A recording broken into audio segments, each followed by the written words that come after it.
The internal whiteboard of your Newline display has something called object recognition built into it, which recognizes different objects by thickness.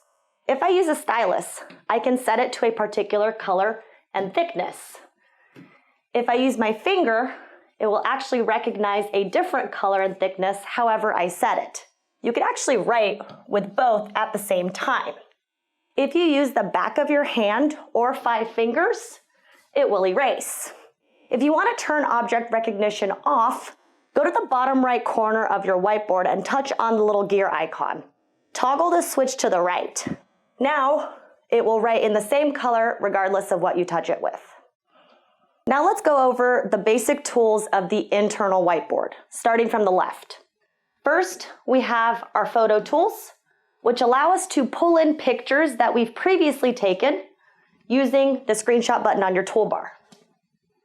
Next, we have a text option.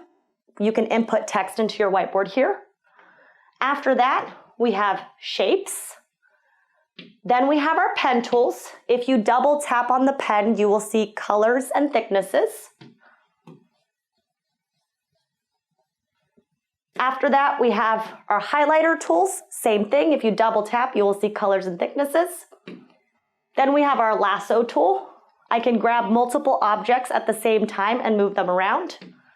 Our eraser, a clear screen option, which will clear all the notes from my slide, an undo, and a redo. If you want to add a new background to your internal whiteboard, find the plus sign and touch and hold. This will give you color options at the top and patterns on the bottom.